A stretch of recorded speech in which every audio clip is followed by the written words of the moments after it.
Hey guys, Chopping on here, and I want to talk a little bit about maybe where the ladder system has come and gone. Um, Obviously, back in the day, it's designed to blend cash games and tournaments or big leagues to milk the upside out of. I mean, I don't like playing cash only. Never have. I don't like the idea of getting into a 100-man 50-50 competition or 100 head-to-heads and running the table, winning the contest first out of 100 people and getting $2 for it. I don't enjoy that. To me, that lineup was better and deserved more.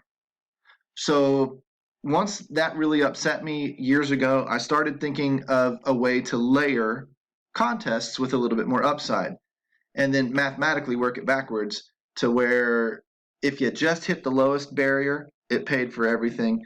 Therefore, every piece of upside that you went through from there paid you more and more and more and more and more. Therefore, if you had a truly smashing lineup, you made pretty good money. If you barely eked through the very beginning of the cash games, you broke even, and then anything in between was just a varying degree of profitability. And from there, we went from one lineup to maybe three. I've been all the way out to 5, 7, 9 lineups. I like odd numbers because then I don't have a push per se. I don't have a 50-50 day. Um, and I settled on three. The more lineups I start building, just like MME, the more lineups you start building, the weaker and weaker and weaker they get, the less optimal they get. And that can win in tournaments where leverage is important, of course, because you're building suboptimally on purpose, taking advantage of ownership and outliers and whatever else that will then capitalize on competing with fewer people that had your same train of thought. And that's what springs you up those leaderboards when that train of thought is the winning train of thought for the night. It's obviously not going to happen as often. It's suboptimal. But you're doing that to compete with fewer people than playing just the straight chalk, which should, in theory, perform more often than any other idea or train of thought that you might have. So that in mind, when I build 5, 6, 7, 8 different laddered lineups, numbers 5, 6, and 7 are getting weaker and weaker and weaker, which is great in terms of ownership and leverage. It's not so great in the 50-50s or 10-man leagues or whatever. It's really, really good in larger GPPs. So if we're going to keep this a little closer to the vest, play it a little bit more straight up, play it a little bit more optimally, then we're going to need to stay a little bit closer to the chalk, and making more than about 3 lineups or so starts to defeat the purpose. It starts to dilute what we're doing. So I don't like just one lineup because I don't like going through and having those just hair-splitting decisions between 2 running backs that are really, really close, or 2 starting pitchers or whatever. I would rather just make another lineup and put the other guy in that one. Now I don't care which one does better because I've got a piece of both. And so that required me going to a third lineup and then saying, really and truly, very, very rarely am I putting the same person in all 3 lineups. Instead, I'm putting the guys that I really, really like, my core, if you will, in 2 of 3 lineups and trying to avoid total exposure because that guy has a dud like Mike Trout did last night with a 0, and you're screwed across all 3 of your ladder lineups in a lot of cases. So I would at least have one that's still kind of live that didn't have him, and if that panned out, then it can make up for the other 2 that failed. Again, this is all part of the ladder system, and what I think we need to do is talk about modernizing it a little bit. And I don't have a lot of time in this little video today. What I'm going to maybe do is open this up to more of a community feel. This is what I asked, is let's all explore this together as DFS Army community, and let's tweak the system together. Let's make this a true community event. If I figure out how, I'm a computer retard, computer short busser, if you will, and I know the basics and figured this video stuff out and screen share stuff out pretty quickly, but I haven't ever gotten into the live stream thing, and I might do that for just us. I mean, we open it to the public. If people find us, they find us. Great. I hope they do. but mostly it's for us. And what we'll do is we'll do a live stream every so often. We'll announce a time and we'll sit down for 30 minutes or an hour, because I only get 15 minutes in these videos. Um, 30 minutes or so, or maybe an hour, and we banter back and forth and we test various aspects of how this works.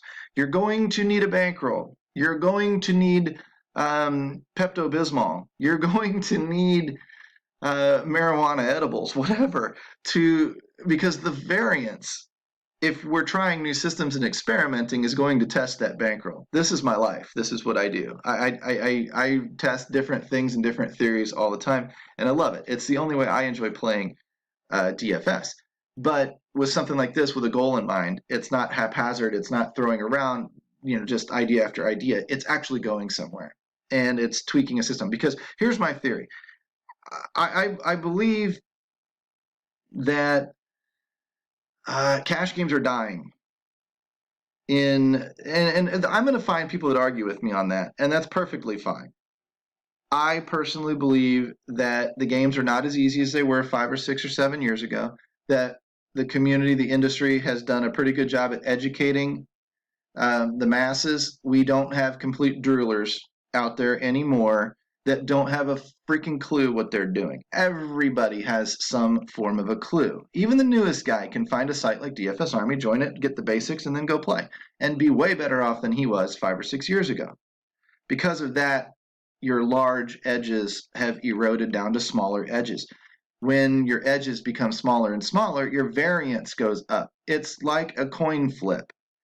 If I had, heads and tails, I'm going to go on a run of a lot of heads and not very many tails, or vice versa, and it's going to seesaw. That's why you need such a long run of numbers or a large sample size for the variance to normalize out and get it to a true 50-50 proposition.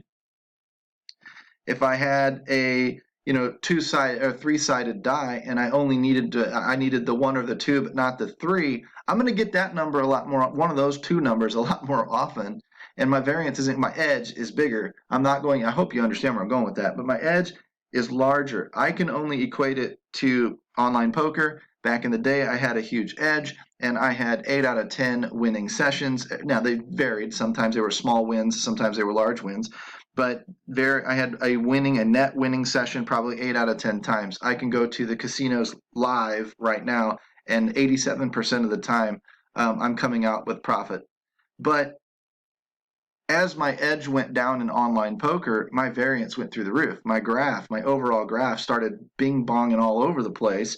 Long stretches of negativity and whatever else. Because why? The edge is just not there. When there's a large edge, there's not a lot of variance. There still is variance, but it's all positive instead of some positive and some negative. And DFS has gone through the same thing, especially in cash games, especially in NBA, where you can see the 50-50 money line larger than the GPP nickel, which is insane. So we have to adapt the system. And I'm not saying take cash games out of it, but maybe we find a new base. Maybe it's leagues, 3-mans, 5-mans, triple ups. Maybe it's 10-man leagues. Maybe it's whatever. But we can restructure this whole idea and make it current for 2021. Because I don't believe that the casual player has much of a chance in 50-50s. I get it. Everybody's scared. They're new. They're oh my gosh, I don't want to take a lot of risk. Man, what if you have that night though, where everything comes together and the blind squirrel finds the nut? I would start with tournaments first, and I would back my way into cash games if I was playing DFS. What that gets to is risk aversion and people's fear of loss. And fear of loss is good for cash games, but it's not good for your DFS game in general. You have to go for the win, man. You have to go grab that bull by the balls, and you have to be willing to lose money along the way. If not, you're just not going to be very successful. And that's what we're trying to teach people. And the way things go today, when the competition gets tougher and tougher and tougher and tougher, and your edge gets smaller and smaller and smaller and smaller, you're going to win less often. And when you win less often, you need more than double, more than triple. So it leads you right into those GPPs. And the GPPs are getting top heavy and they're charging more rake and the deck is getting stacked against you. This is a very hard industry, to be long-term viable or to be professional in. There will always be people that can do it, but it's not 80% of us. So our job is to minimize the losses, increase our chances of wins, and we do that by a combination of playing safe and taking smart risk. We just need to figure out where the safety line is. Is it still in the 50-50s and head-to-heads, or is it in league play? I find more casual players in those 3, 5, and 10-man leagues than I do anywhere else, but I have a hard time finding volume in those leagues and picking up the number of contests that I might need to allocate my bankroll properly for the day. So whatever it is, we can go round and round. I haven't done this for a couple of years. I played a lot of MME, and I love MME. Don't get me wrong. Won a couple of big tournaments along the way. It's a hell of a lot of fun. But I think that for the masses, for what we're trying to do, DFS Army wise, teaching guys to build a system to invest their bankroll wisely, to kind of dip their toe into the waters. I think it might be time to dive back into the ladder. I think it might be time to help the newest guy out the best we can. And the newest guy shouldn't probably be playing 50 head-to-head contests. And the newest guy probably shouldn't be playing the Millie Maker with 150 max entries at $20 a pop, right? The answer is going to be somewhere in between. And that's what the ladder system is going to do again, is it's going to find the in-between. It's going to find the sweet spot. They tell you there's 3 sides to every story. Your side, my side, and the truth. This is no different. What we're going to do is we're going to talk truth. And from my perspective, I'm not the smartest guy in the world, but from my perspective, I've got a lot of experience in bankroll management. I've got a lot of experience in analyzing contest structures. I've got a lot of experience in helping people get better at daily fantasy sports. So I think that overwhelmingly qualifies me to take on this challenge. But what I want to do again is I want to bring the community into it. I want you guys to have your input. You guys are in the right place at the right time to come in here and have an impact. And it might be time it may take all summer, but it may be the right time to revolutionize the revolution, if you will, and maybe do something special again that helps hundreds of people get better at daily fantasy sports. And the beautiful part about it is we'll all get to put our fingerprint or put our stamp on it. Those of us that are here now will get to put our stamp on it. So anyway, thanks for tuning into this little bitty video, talking a little bit about where we might go as I figure out how to set up maybe some live streaming stuff. Maybe we do this once a week. Maybe we do it every day. It depends on demand. And we report our results and our formations and what we kind of did, and we start to pattern. We branch out, cast a wide net, and then start parsing through what's working and what's not. And if we do this as a team and we do this as a group of friends, then I think that we can probably hit on something fairly quickly and start fine-tuning our approach. I've got a lot of systems. I'm talking with people in DM. I've got 2 or 3, a couple for NBA, a couple for tiers, a couple for MLB, a couple for whatever.